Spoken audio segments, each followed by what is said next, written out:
آپ نے تعلیم پاکستان میں کہاں کہاں سے حاصل کی، ابتدا کہاں سے ہوئی، اور بعد میں آپ بلاد حرم میں بھی تشریف لے گئے؟ مجھے اس چیز کا یقین ہے کہ دنیا میں کام کرنے کے لیے یا علم حاصل کرنے کے لیے دولت کی ضرورت نہیں ہے، بلکہ اس کے لیے عزم کی ضرورت اس وقت داخلہ آپ کا جامعہ میں ہوا ہے، جامعہ اسلامیہ میں، تو اس وقت آپ کی خوشی کی کیا کیفیت تھی اور گھر والوں کی کیا کیفیت؟ ہے۔ یہ جو معاشی چیزیں ہیں نا، جی اس کا معیار اتنا لو پہ لے جاؤ کہ آپ کے سامنے ایک سرمایہ دار اور ایک جو ہے نا عام درویش وہ برابر ہو جائے۔ تو تدریس کا آغاز کہاں سے کیا اور کہاں کہاں آپ یہ تدریسی فرائض انجام دے چکے ہیں؟ ایسی تنقید جو صرف برائے تنقید نہ ہو، جی وہ قبول کرنا یہ اسلامی تعلیمات کا حصہ ہے۔ عرب مشائخ کا علم زیادہ راسخ ہے یا عجمی علماء علم یہ زیادہ راسخ ہے؟ اس زمانے میں جس وقت آدمی کے پاس میڈیا جدید سے جدید آ گیا ہے نا، اب بھی کوئی آدمی علم سے جاہر رہے تو اس کی بدقسمت۔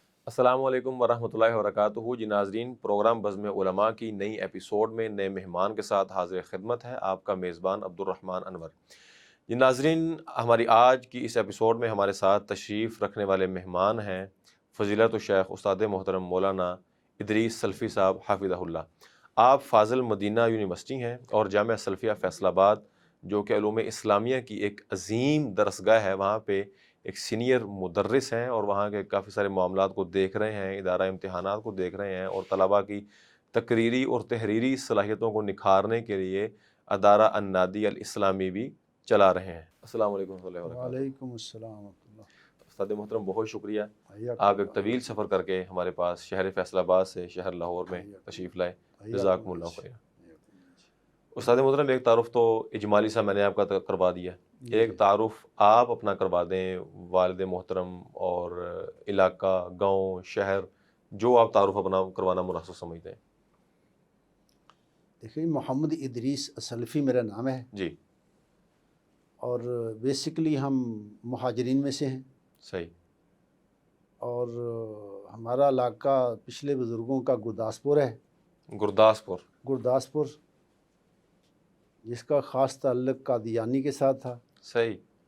اس کی وجہ سے ہمارے بہت سارے رشتہ دار جو ہیں نا وہ اس فتنے میں بھی مبتلا ہوئے ہیں۔ اچھا۔ ہاں جی۔ اور اللہ کا شکر ہے کہ پاکستان میں آنے کے بعد ہمارے والد گرامی اور ہمارے چچا جی انہوں نے مسلک اہل حدیث اختیار کیا ہے الحمدللہ۔ اور اعلیٰ بصیرت نے اختیار کیا ہے، اور اس اختیار کرنے کے بعد عزیز و قارب اور خاندانی طور پر کافی ساری مشکلات ہمیں پیش آئیں، صحیح۔ لیکن اللہ کا شکر ہے کیونکہ ایسی مشکل نہیں پیش آئی کہ ہمیں اپنے قدم بڑھتے ہوئے پیچھے ہٹانے کی ضرورت محسوس ہوئی ہو۔ صحیح۔ اللہ پاک نے استقامت استقامت دی۔ میرے والد گرامی وہ اسکول بالکل نہیں پڑھے ہوئے تھے، صحیح۔ جبکہ میرے چاچا جی وہ ایم اے کیے ہوئے تھے اور تنظیم اسلامی کے ساتھ ساری عمر منسلک رہے ہیں، اور تقریباً 6 ماہ ہوئے ہیں ان کو فوت ہوئے۔ اس وقت تک وہ تنظیم اسلامی کے ناظم تربیت تھے۔ صحیح۔ والد صاحب نے اپنے بچوں کو، کسی کو بھی، ہم ذمہ دار ہیں بیسیکلی، تو انہوں نے ذمہ داری کے لیے کسی بچے کو بھی اس میں کے ساتھ نہیں رکھا۔ صحیح۔ اپنے ساتھ کام کرنے کے لیے مزدور رکھ لیے ہیں، لیکن ہمیں کسی کو بھی کام کے لیے انہوں نے مصروف بچوں کو نہیں کیا۔ ساتھ رکھا۔ یہی وجہ ہے کہ ہم سب بھائی اور بہنیں پڑھے ہوئے ہیں، اللہ کا شکر ہے۔ الحمدللہ۔ بڑا بھائی وہ پرنسپل تھا، ریٹائر ہوا ہے۔ چھوٹا اے جی آفس سے ریٹائر ہوا ہے۔ صحیح۔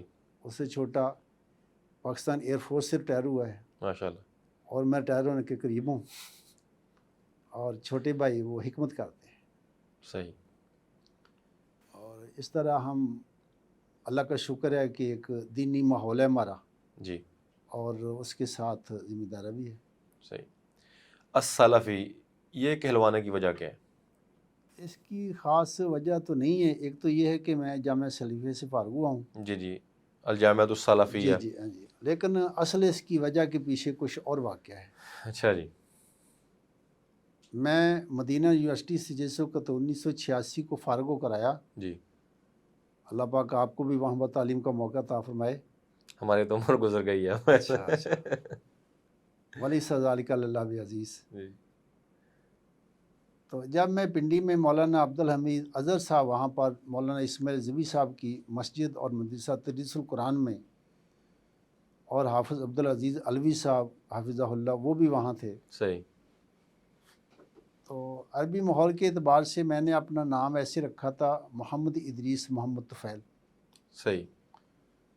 حافظ صاحب کہنے لگے کہ یہاں ہمارے یہاں نا یہ زیادہ اس طرح اچھا نہیں لگتا، یہ عربی ماحول میں سیٹ آتا ہے، لیکن یہاں پر یہ ولدیت کے ساتھ ناموں کی شہرت اچھی نہیں لگتی. صحیح. چنانچہ انہوں نے فرمایا کہ میں آپ کا تخلص رکھ رہا ہوں محمد ادریس السلفی. السلفی. صحیح. میں نے کہا جی ٹھیک ہو گیا. صحیح. اس وقت سے میں نے یہی تخلص اختیار کیا. صحیح. تعلیم کا شوق کسی دوست کے کہنے پہ ہوا، دینی تعلیم کا شوق، یا گھر کا ماحول ایسا تھا، گھر والوں نے کہا کہ آپ پڑھیں، یا آپ کا میں نے عرض کوئی کیا اپنا کہ شوق؟ میں نے عرض کیا کہ ہمارے والد گرامی پڑھے ہوئے نہیں تھے، جی. لیکن انہوں نے اپنی ساری اولاد کو پڑھایا. پڑھایا. باقی ہے کہ سب نے دنیاوی تعلیم حاصل کی ہے، دینی تعلیم کسی نے حاصل نہیں کی. جی. تو آپ کا شوق کیسے ہوا ہے سر؟ ہمارے علاقے میں ایک اللہ کے ولی تھے مولانا محمد ابراہیم صاحب، صحیح. اور وہ حقیقتاً ولی تھے. صحیح. ان کی ترغیب پر مجھے مدرسے میں داخل کرایا گیا، صحیح. جس کی بنا پر پھر میں اس جانب آ گیا. صحیح. تو تعلیمی سلسلے پہ روشنی ڈالتے ہیں کہ آپ نے تعلیم پاکستان میں کہاں کہاں سے حاصل کی، ابتدا کہاں سے ہوئی، اور بعد میں آپ بلاد حرم میں بھی تشریف لے گئے، اور وہاں پہ میں تعلیمی نے سلسلہ دیکھیے کیسے؟ اسکول کی تعلیم پرائمری کی تھی، اس کے بعد میں مدرسے میں داخل ہوا جامعہ تعلیمات اسلامیہ میں. حفظ بھی کیا یا نہیں، میں نے حفظ نہیں حفظ نہیں کیا؟ صحیح. وہاں بعد میں نے 2 سال پڑھا. جی. اس کے بعد میں نے 2 سال دارالقرآن میں پڑھا ہے. دارالقرآن میں بھی پڑھا. جی صحیح. جی. اس کے بعد میں جامعہ سلفیہ میں داخل ہوا، صحیح. اور جامعہ سلفیہ میں نے 5 سال پڑھا ہے. صحیح. اس کے بعد الحمدللہ میرا داخلہ جامعہ اسلامیہ میں ہوا. الحمدللہ. جامعہ سلفیہ میں ہمارے ہاں ایک اسکول ٹیچر تھے حافظ منظور صاحب، صحیح. بہت نائس استاذ تھے. بعد میں وہ پروفیسر لگے جامعہ زریعہ میں، صحیح. زرعی کالج میں. وہاں پر اکثر لوگوں کا یہ رجحان ہے کہ مدرسے کے ساتھ اسکول کی تعلیم بھی، اور یہ بہت اچھا رجحان ہے. جی. چنانچہ مجھے بھی شوق ہوا کہ میں بھی اسکول پڑھوں. صحیح. میں اپنے پروفیسر صاحب کے پاس، جو تقریباً 1 گھنٹہ پڑھاتے تھے، میٹرک بی اے اور ایف اے تینوں کلاسوں کو، میٹرک بھی ایف اے بی اے کو 3 کلاسوں کو 1 گھنٹہ انہوں دینا، ایک ہی استاد تھا. صحیح. میں ان کے پاس کاپی لے کر گیا کہ آپ مجھے اے بی سی لکھ دیں، میں نے بھی اسکول پڑھنا ہے. اچھا جی. مجھے کہنے لگے کہ ادریس میں اے بی سی نہیں سکھاؤں گا، میں میٹرک سے اوپر اور ایف اے بی اے کی تعلیم دیتا ہوں، 1 گھنٹہ میں پڑھاتا ہوں، اے بی سی کسی اور سے سیکھوں. صحیح. بہرحال استاد بڑے اچھے سے، انہوں نے مایوس نہیں مجھ کو کیا، لیکن کہا کہ کسی اور سے سیکھ لو، میرے پاس وقت اتنا نہیں. صحیح. اگلے دن میں 9 کی کلاس میں بیٹھ کر 9 کی کتاب لے کے چلا گیا. صحیح. مجھے کہتے کل تم کہتے میں نے اے بی سی سیکھنی ہے، اب تم 9ویں کی کتاب لے کر آ گئے ہو. میں کہا آپ چونکہ میٹرک کی تیاری کراتے ہیں، میں میٹرک میں آ گیا ہوں. صحیح. اللہ کا شکر ہے کہ اس کے بعد میں نے 6 مہینے کے بعد میٹرک کا امتحان دیا اور میٹرک میں پاس ہو گیا. الحمدللہ. چنانچہ میرے استاد مجھ پر اس چیز میں بڑے خوش تھے، صحیح. اور میری اس چیز میں اکثر مثال دیا کرتے تھے کہ 6 ماہ پہلے اے بی سی سیکھنے کے لیے آیا تھا میرے پاس، اور اب اس نے جو ہے نا وہ میری سرپرستی میں 6 ماہ میں میٹرک کا امتحان دے رہی ہے. تو اس طرح پھر میں نے جامعہ میں 5 سال پڑھا ہے جی. الحمدللہ، اور پھر جامعہ میں میرا داخلہ ہوا. صحیح. جس وقت داخلہ آپ کا جامعہ میں ہوا ہے، جامعہ اسلامیہ میں، تو اس وقت آپ کی خوشی کی کیا کیفیت تھی، اور گھر والوں کی کیا کیفیت تھی، جو دیگر احباب تھے خاندان کے، آپ کے رشتہ دار عزیز وغیرہ، تو ان کی کیا آپ کے بارے میں ایک رائے تھی کہ دیکھیے باہر داخلہ ہو گیا؟ اس میں بھی ایک چھوٹی سی اپنا ایک عجیب بات ہوئی جی. کہ جس وقت میں آخری کلاس میں تھا نا، جی. اس وقت میرے حساب سے میری عمر جامعہ کی سندوں کے اعتبار سے 22 سال ہو چکی تھی. جس طرح آپ نے کہا نا میں اوور ایج ہو چکا ہوں، جی. جی. میں بھی اوور ایج ہو چکا تھا اس وقت. اچھا جی. تو میں نے پھر بھی کہا چلو شناختی کارڈ بناتے ہیں، کوئی اللہ پاک شاید سبیل نکال دے گا، اور اللہ پاک پر کیا چیز مشکل ہے. کوئی بھی. جب شناختی کارڈ بنا تو اس میں میری عمر 20 سال تھی. اچھا جی. 2 سال کو 2 وقفہ ہو سال گیا، پیچھے آ گئے. پیچھے ہو گئے. چنانچہ میں نے کاغذ بھیجے، اللہ پاک نے وہ قبول کر لیے، صحیح. اور اس طرح میرا داخلہ ہو گیا. صحیح. تو مدینہ میں بھی آپ تشریف لے گئے، تو وہاں کے عرب جو مشائخ ہیں ان میں سے چند ایک کے نام، اور وہاں جو آپ کے پسندیدہ استاد تھے، اور ان کو پسند کرنے کی وجہ؟ میرا وہاں پہ داخل ہوا ہے اپنا کلیہ حدیث میں. کلیہ الحدیث میں. جی جی. اس میں ہمارے استاد جو جلیل القدر سازہ میں تھے نا، اکثر تو ان میں سے اس وقت تقریباً وہ باقاعد حیات نہیں ہیں، رحمہم اللہ. جی رحمہم اللہ تعالی. ان میں سب سے زیادہ جو پوری زندگی ان کی للہیت اور تربیت وہ نہیں بھولے گی، وہ تھے شیخ عمر فلاطہ. اکثر کلاس میں نام لیا کرتے ہیں آپ ہاں، ان کا شیخ اکثر. عمر فلاطہ. ان کی للہیت، تقوی، پرہیزگاری اور علم وہ قابل دید تھا. صحیح. ایسے ان کے ساتھ ہمارے استاد تھے عقیدے کے جناب شیخ عبد القادر حبیب اللہ سندھی صحیح. رحمہ اللہ تعالی. بڑے عظیم استاد تھے اور طلباء کا انتہائی زیادہ ان کے دل میں اکرام اور عزت تھی. صحیح. اس طرح جو سب سے زیادہ متاثر کرنے والی شخصیت تھی نا ان 4 سالوں میں، جی. وہ تھے ہمارے مصر کے استاد شیخ سعد ندہ. صحیح. شیخ سعد ندہ جو بدقسمتی سے اس کے بعد جس وقت شہادات کی جو ہے نا وہ بیماری عام ہوئی ہے، تو ان کے پاس چونکہ پی ایچ ڈی کی شہادہ نہیں تھی، جی. اس لیے وہ کلیہ سے پھر ان کو نیچے ثانوی کلاسوں میں بھیج دیا گیا. صحیح. لیکن وہ پورے کلیہ میں بلکہ پوری یونیورسٹی میں ایک ہر دل عزیز استاد تھے، جی. اور طلباء کا شاید اتنا رجحان کسی کے ساتھ نہیں تھا جس قدر ان کے ساتھ تھا. ان کے ساتھ. صحیح. اس کے علاوہ بھی بڑے بڑے اساتذہ تھے الحمدللہ وہاں پر. صحیح. 49 سال. صدر محترم، آپ کیا سمجھتے ہیں، عرب مشائخ کا علم زیادہ راسخ ہے یا اجمی علماء علم یہ زیادہ راسخ ہیں؟ دیکھیے، اگر حقیقت مانی جائے تو حقائق حقائقی ہوتے ہیں. جی. وہاں پر جو عالم اسلام یا جو رسوخ فی العلم جی. یا توسع فی العلم جی. ہوا ہے وہ اپنی مثال آپ تھا. صحیح. عالم اسلام کی تحریکوں کے بارے میں علم ہوا، جی. عالمی فکری مذاہب کے بارے میں علم ہوا، جی. ان کے جوابات کے بارے میں علم ہوا، ان کے انداز اور طریقہ کار کے بارے میں علم ہوا. جی. حتیٰ کہ ہمارے ہاں اٹھنے والا جو فتنہ ہے نا پرویزیت کا، جی. جی. اس کے بارے میں بھی زیادہ معلومات ہمیں وہیں سے میسر آئیں، عرب سے ہی. اور وہ وہیں سے، اور ان کے صحیح. جوابات بھی وہاں سے میسر آئے، حالانکہ وہ فتنہ ہمارے ہاں یہاں پر اٹھنے حالانکہ ہم یہ سمجھتے ہیں کہ پرویزیت جو ہے یہ برصغیر میں ہاں تھی.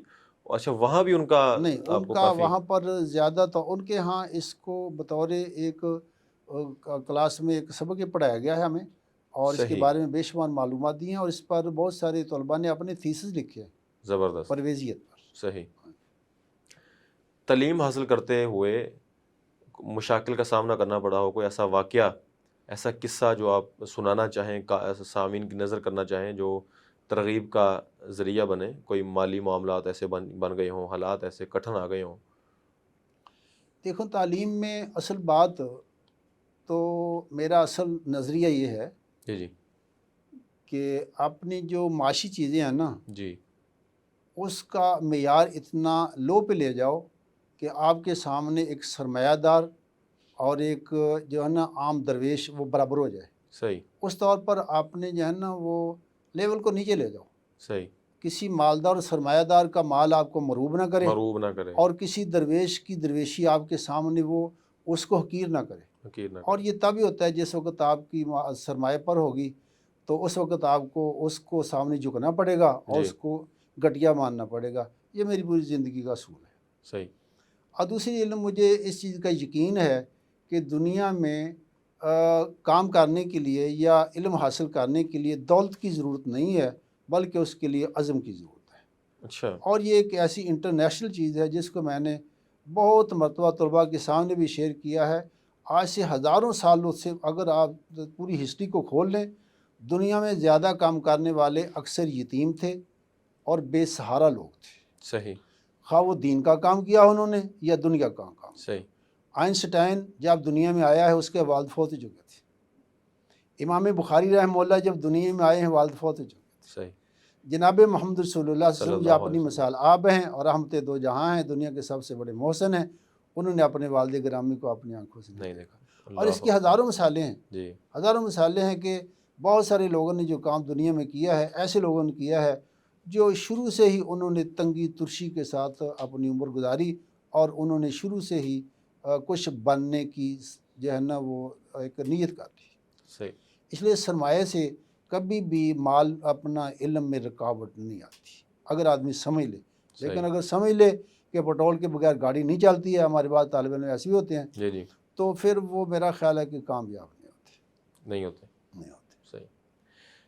تعلیم آپ نے مدینہ میں حاصل کی، جی تو وہاں تعلیم حاصل کرتے ہوئے آپ کے کلاس فیلوز یا کولیگز جی جو پاکستان میں ہوں یا دیگر ممالک میں، کوئی آپ کے ذہن میں ہو کہ جو ایک اس وقت ایک نام ہے اور کام کر رہے ہیں؟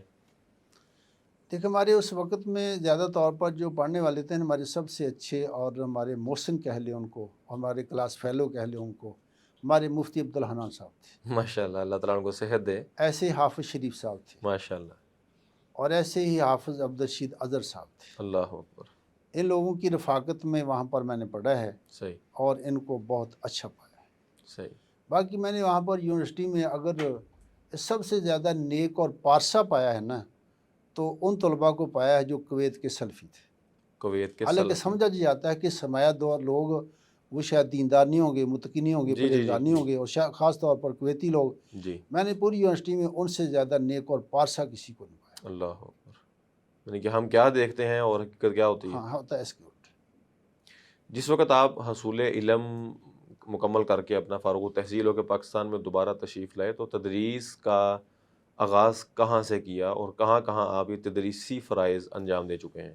میں نے تدریسی عمل کا آغاز راول پنڈی میں مولانا محمد اسماعیل زبی رحمہ اللہ تعالیٰ کی جامع مسجد میں مدرسہ تھا تدریس القرآن، جی وہاں پر میرے سابقہ استاذ حضرت حافظ عبدالعزیز علوی حافظہ اللہ تعالیٰ یہ شیخ الحدیث تھے، تو ان کی سرپرستی میں نے وہاں پر تدریس شروع کی۔ صحیح، اور ایسی وہاں پر ایک پاکستان کی عظیم شخصیت مولانا حافظ عبدالحمید اظہر رحمہ اللہ تھے، وہ دونوں کی رفاقت میں نے وہاں پر 2 سال پڑھایا۔ صحیح اس کے بعد یہ جامعہ سلفیہ کی صورت میں اسلام آباد میں منتقل ہوا، جی وہاں پر 1 سال میں رہا۔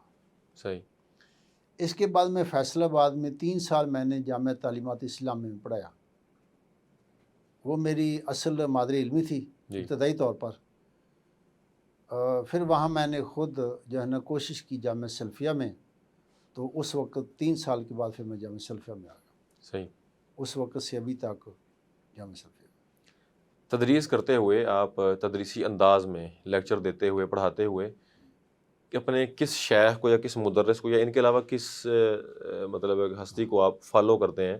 ہاں، کن کا انداز آپ اختیار اس میں کرنے کی میں نے کوشش کرتے ہیں؟ اصل بات عبدالرحمٰن صاحب یہ ہے کہ تعلیم جو ہے نا وہ پاکستان میں مدارس میں کم نہیں ہے، جی لیکن بہت ساری چیزیں ہیں اور وہ اس کو ہم تسلیم کر لینا چاہیے کمی۔ مثال کے طور پر ہم یہاں پر پڑھتے ہیں، ہم نے کبھی پورے نصاب میں اصول تدریس نہیں پڑھائے، یعنی پڑھے اصول نہیں ہیں، ہمارے یہاں تدریس اصول نہیں پڑھے، تدریس کی تعلیم نہیں ہے، طرق التدریس بھی ترک کریں، و تدریس وہ صحیح، نہیں ہے، نصاب ایسے نہیں، اصول و دعویٰ بھی شامل نہیں ہے۔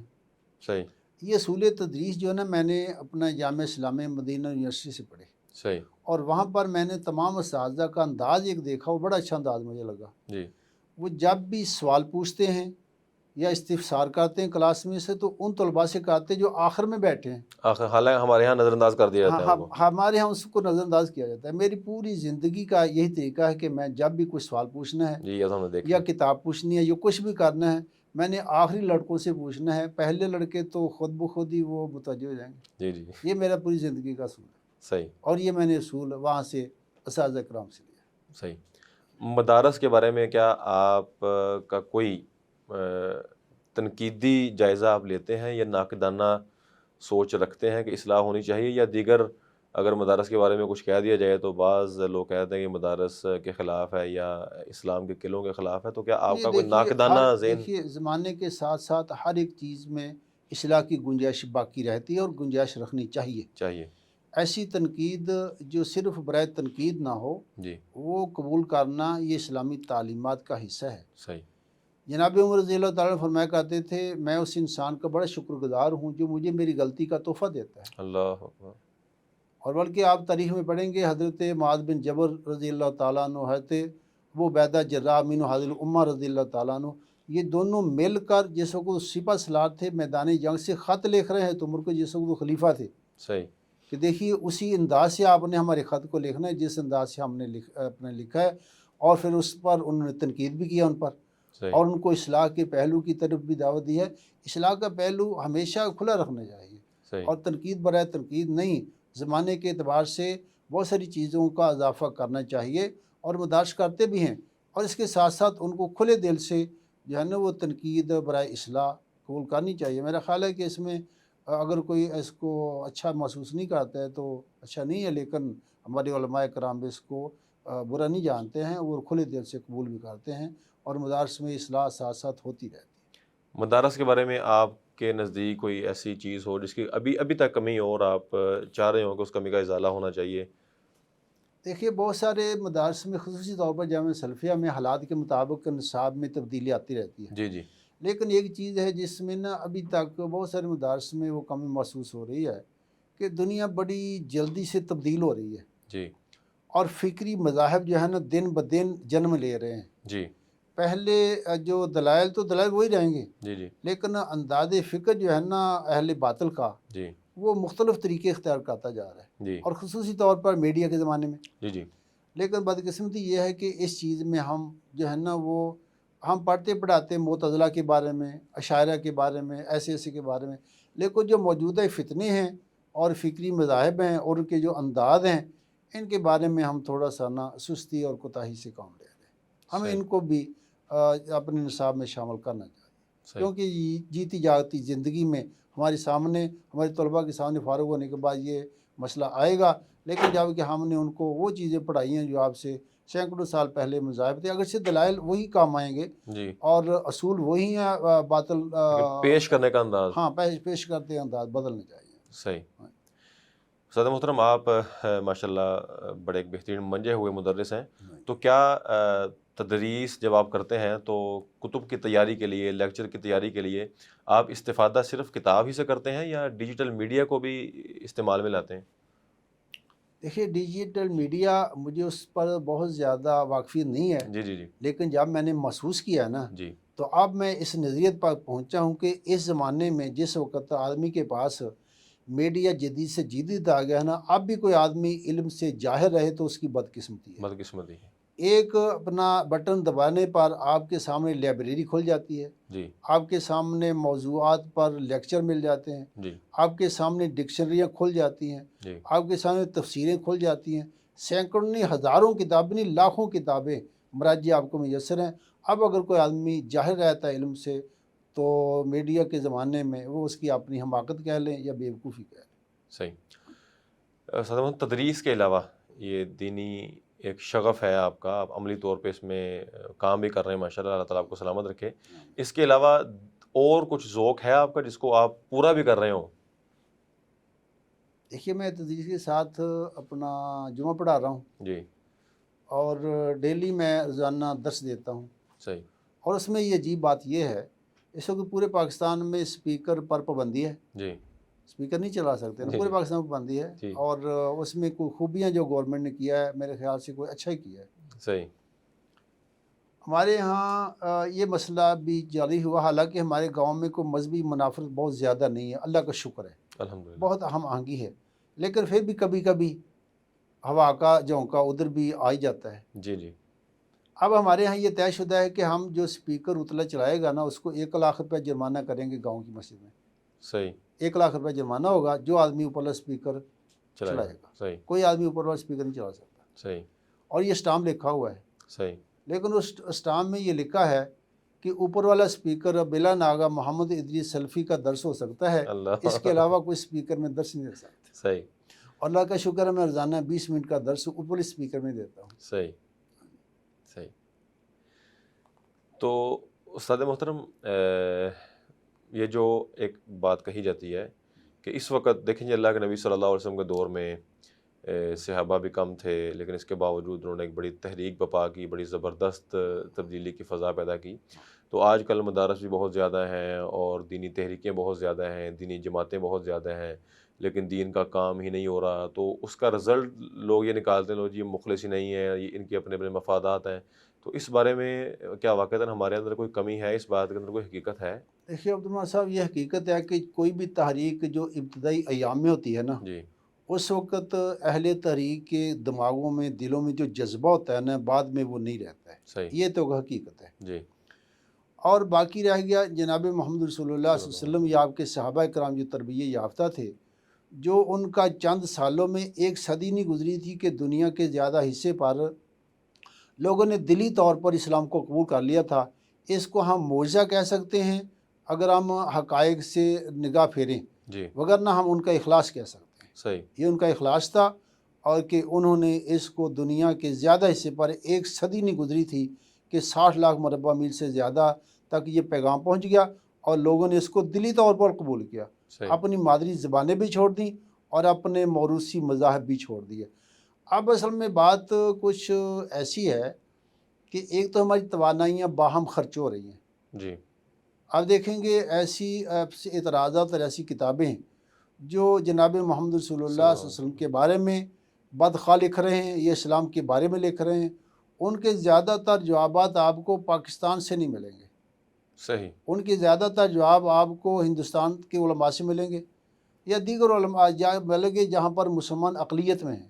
صحیح اس لیے کہ ہماری زیادہ توانائیاں باہم صرف ہو رہی ہیں، اور ان کے بارے میں ہم زیادہ سوچتے نہیں ہیں، بلکہ ہم باہم دستوں گریبان ہیں، جس کی وجہ سے ہم یہاں پر ہماری توانائیاں صرف ہو رہی ہیں۔ صحیح یہی وجہ ہے کہ اسلام کی وہ تبلیغ نہیں ہو رہی ہے جو کہ ہونی چاہیے، جس قدر کے اس قدر مسلمان دنیا میں موجود ہیں۔ صحیح صدر محترم، کتب بینی کے بارے میں اسٹوڈنٹس یہ گلہ بھی کرتے ہیں کتب بینی کا ذوق کیسے پیدا ہو، ہمیں کتاب لے کے بیٹھتے ہیں دل اکتا جاتا ہے، نیند آ جاتی ہے، پڑھنے کو دل نہیں کرتا، تو اس بارے میں کیا سجیشن آپ دینا چاہیں گے کہ کتب بینی کا ذوق زندہ رہے؟ دہلی اس لیے کچھ عملی چیزیں ہیں۔ مثال کے طور پر آپ جس چیز کو چاہتے ہیں نا جی کہ اس کے ساتھ آپ کا ربط ہو، اس کو اپنے ہاتھوں میں رکھیں۔ اپنے ساتھ رکھیں، بالکل مثال کے طور پر آپ چائے چھوڑنا چاہتے ہیں نا، آپ طے کر لیں کہ میں نے 1 کلومیٹر جو دکان ہے وہاں سے چائے پینی، وغیرہ چائے نہیں پینی۔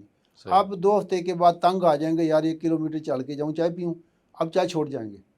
اس طرح اگر آپ کتاب پڑھنا چاہتے ہیں تو اپنے ہاتھوں کی دسترس میں رکھیں کتاب، صحیح یہاں پڑھنے کے لیے آپ کو اٹھانے کے لیے دشواری نہ ہو۔ صحیح نمبر 1 چیز یہ کرنی چاہیے۔ جی کہ قریب کر لو کتاب ہاں کو۔ قریب رکھ لو۔ دوسری بات یہ ہے کہ کتابوں کی کئی کیٹیگریاں ہیں۔ جی کئی کتابیں تاریخ پر مشتمل ہیں، کئی قصے کہانیوں پر مشتمل ہیں، اور کئی جو ہے نا وہ مسائل پر مشتمل ہیں، جی کئی فلسفہ منطق پر مشتمل ہیں، جی کئی فقہی مسائل پر مشتمل ہیں۔ بہت ساری کتابیں ہیں، جی اور اس میں بہت ساری کتابیں ایسی ہیں کہ اگر آپ ہاتھ میں لے کر بیٹھیں تو صبح کی اذان ہو جائے اور آپ کو پتہ بھی نہیں چلے کہ فجر ہو گئی ہے۔ اللہ ایسی کتابوں سے ابتدا کرنی چاہیے۔ صحیح قرآن پاک کا انداز دیکھیں، پورے قرآن پاک میں ہو سکتا ہے کہ 1/3 قصص ہوں، جی واقعات ہوں، جی جی ایک واقعہ کو بار بار دہرایا جا رہا ہے جی اور اس میں وہ رغبت پیدا کی جا رہی ہے، بجائے اس کے کہ مسائل کو مسلسل بیان کر دیا جائے۔ جی جی تو اس کے لیے سب سے اچھا چیز ہے، ہمارے علماء نے بہت سارے، مولانا کیا نام ہے ابن جوزی رحمہ اللہ، جی جی جی انہوں نے کتاب لکھی ہے کتاب الازکیہ، جی جی پھر کتاب الحماق والمغفلین لکھی ہے۔ جی جی انہوں نے لکھا کہ بعض لوگ اعتراض کریں گے کہ یہ کتابیں کس کی آپ خدمت کر رہے ہیں، ضرورت ہی نہیں تھی۔ لیکن بات یہ ہے کہ ان کی ضرورت ہے، انسان ہر وقت سنجیدہ رہے تو وہ انسان کے شرف سے نکل جائے گا۔ اکتا بھی جاتا چنانچہ ہے یہ کتابیں میں نے لکھی ہیں تاکہ انسان کی طبع کتاب کی طرف میلان اختیار کرے۔ صحیح چنانچہ ابتدائی طور پر ایسی کتابیں پڑھیں جو قصے کہانی پر مشتمل ہیں، تاریخوں پر مشتمل ہیں، سیرتوں پر مشتمل ہیں، اور انسان ان کو رغبت سے پڑھتا ہے۔ اس کے بعد آہستہ آہستہ جب عادت بن جائے تو مشکل کتابوں میں پڑھ جائے۔ صحیح صدر محترم، استقلال کی بڑی ضرورت ہے، دینی تعلیم حاصل کرتے ہوئے یا کامیابی کا سفر کرتے ہوئے استقلال کی بڑی ضرورت ہے۔ ہم نے دیکھا کہ دوران تدریس کبھی بارش ہو جایا کرتی تھی تو ہم کہا کرتے تھے کہ استاد محترم اتنی دور سے آئیں گے، گاؤں سے کچے راستے بھی ہیں، راستے میں بارش ہے، تو آج تو استاد محترم نہیں آئیں گے، لیکن دیکھا کرتے تھے، اللہ اکبر، وہ منظر نہیں بولتا، آپ باہر کھڑے ہوتے تھے اور آپ نے وہ ایک لباس مخصوص قسم کا پہنا ہوتا تھا اور پانی ٹپک رہا ہے اور جوتے بھیگے ہوئے ہیں، آپ بس اوقات کپڑے بھی چینج کرتے تھے، تو اس استقلال کے پیچھے کیا راز ہے؟ دیکھیں میرا خیال ہے اس کے پیچھے بس خاندانی پس منظر ہی ہو سکتا ہے۔ اس کی اصل وجہ یہ بھی ہے کہ ہم شعوری طور پر اس مسلک میں آئے ہیں، شعوری طور شعوری طور پر بہت آئے بڑی ہیں، بات ہے، گہری بات ہے۔ اور شعوری طور پر ہی اس کی خدمت کا ہمارا جذبہ ہے۔ جی اس میں کبھی مالی چیزوں کو میں نے کبھی بھی معنی نہیں بننے دیا۔ صحیح بس اوقات ایسا بھی ہوا ہے کہ میں جامعہ میں پڑھا رہا ہوں اور مجھے 1 مہینے میں صرف 2000 روپیہ بچت آ رہی ہے تنخواہ کی، اور بہت مرتبہ کوشش، بعض لوگوں نے کہا کہ آپ مدرسہ چھوڑ دیں، صحیح لیکن میں نے کہا نہیں، معاش اللہ پاک کے پاس ہے، اور وہ جذبہ ہی ہے جو میں بارش میں وغیرہ یا دھوپ میں آتا ہوں